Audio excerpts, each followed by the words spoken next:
ایک اور شب خون مارا گیا. ہمارے سینئر ساتھی عمران خان صاحب کے سچے سپاہی فواد چوہدری صاحب کو توہین الیکشن کمیشن میں رات کے اندھیرے میں گرفتار کیا گیا. حیرانگی ہوتی ہے کہ وہ الیکشن کمیشن جو جمہوریت کی تباہی اور آئین کی بربادی پر تلا ہوا ہو، اس کی بھی توہین ہو سکتی ہے.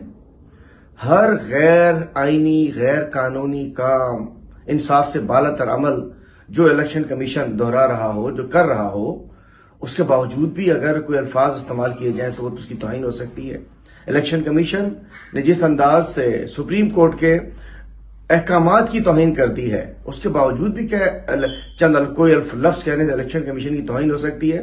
ہم سمجھ سکتے ہیں کہ آپ فواد چوہدری صاحب عمران خان صاحب کے سچے سپاہی ہیں، کھڑے ہیں، اپنے سٹینڈ لے کر کھڑے ہیں، اور یہ لگتا ہے کہ الیکشن کمیشن کی توہین تو ایک بہانہ لگتا ہے کسی اور کی توہین کا مسئلہ ہے جس کے لیے کوئی پریشانی سب کو ہو گئی ہے.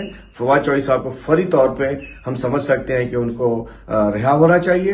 غیر قانونی گرفتاری شدید، اس کی بھرپور ہم مذمت بھی کرتے ہیں، احتجاج بھی کریں گے، اور اس سے زیادہ فسطائیت، بربریت کا دور نہیں آ سکتا. اس وقت جو پاکستان میں دور ہے وہ فسطائیت اور بربریت کا دور ہے. میں اس پہ یہی کہوں گا، وہ مرد نہیں جو ڈر جائے حالات کے خونی منظر سے.